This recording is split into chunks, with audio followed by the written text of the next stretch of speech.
Hi viewers, ఈ వీడియోలో చాలా ఇంపార్టెంట్ అయినటువంటి చాప్టర్ ఇంట్రడక్షన్ స్టార్ట్ అవుతుంది. మీకు జేఏఓలో దీని గురించి గతంలో అడగడం జరిగింది.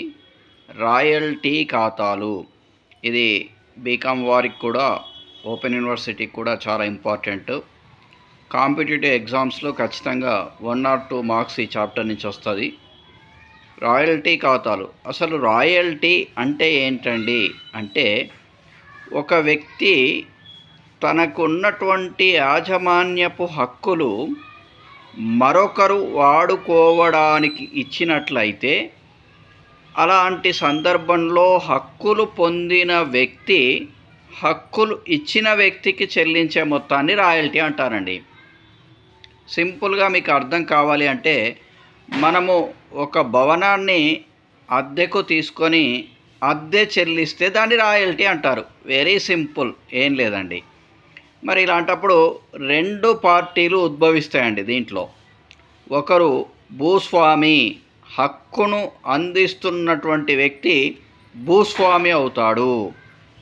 అలాగే ఎవరైతే హక్కును పొందుతున్నాడో కొంతకాలానికి మాత్రమే అతడిని కౌలుదారు అని పిలుస్తారు. వారిద్దరి మధ్య ఉన్నటువంటి ఒప్పందం కౌలుదారి ఒప్పందం అవుతుందండి. ఇలాంటి సందర్భంలో రాయల్టీ వేటికి ఇచ్చే అవకాశం ఉంటుంది అంటే, చూడండి, ఇవి స్పెసిఫిక్గా అడుగుతారు. భూమిలో పండించిన పంట కానీ, త్రవ్వి తీసిన ఖనిజాలు కానీ, నూనె లేదా బొగ్గు మొదలైన వాటికి రాయల్టీ ఉంటుంది.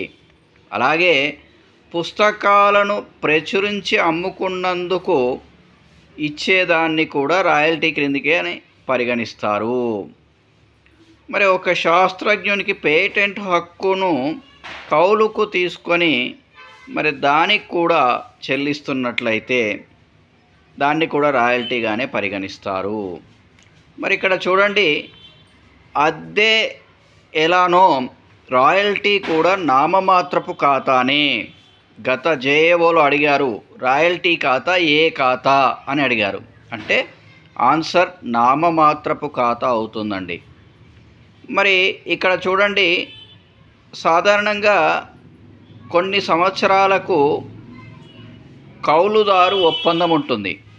అందుకుగాను కౌలు తీసుకున్నటువంటి కౌలుదారుడు యజమానికి లేదా భూస్వామికి కొంత మొత్తం చెల్లిస్తే దాన్ని రాయల్టీ అంటున్నాం.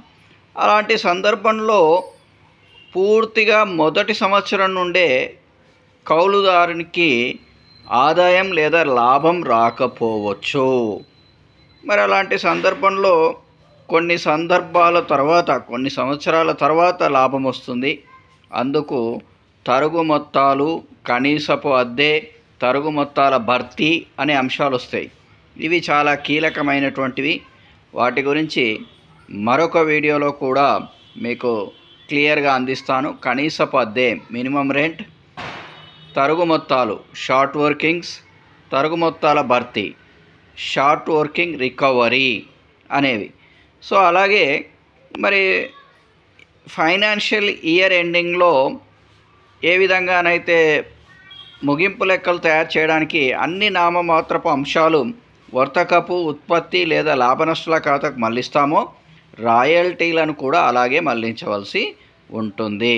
కాబట్టి ఈ రాయల్టీ గురించి ఇంట్రడక్షన్ మీకు అర్థమైందని నేను ఆశిస్తూ, ఇదంతా కూడా నోట్స్ రాసుకోండి.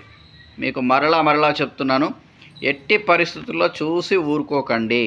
ఏవైతే కాన్సన్ట్రేట్ చేస్తున్నామో, ఏ పాయింట్స్ అయితే 2-3 సార్లు ఎక్స్ప్లెయిన్ చేస్తున్నామో, ఏదైతే మీకు కనిపిస్తుందో వీడియోలో, అదంతా కూడా నోట్స్గా రాసుకోండి. సెల్ఫ్ నోట్స్, సెల్ఫ్ సక్సెస్, ఈ స్లోగన్ గుర్తుపెట్టుకోండి. Self notes, self success. మీరు ఎవరి కోసమో కాదు, మీ లైఫ్ కోసమే మీరు చదువుతున్నారు. అది కాస్త లేటు కావచ్చు, మనం అనుకున్న సమయానికి రీచ్ కాకపోవచ్చు, కానీ మనం కష్టపడాల్సిందే. సో ఈ వీడియో మీకు అర్థమైందని ఆశిస్తూ, వీడియో లైక్ చేయండి, షేర్ చేయండి, సబ్స్క్రైబ్ చేయడం మాత్రం మర్చిపోకండి. All the best.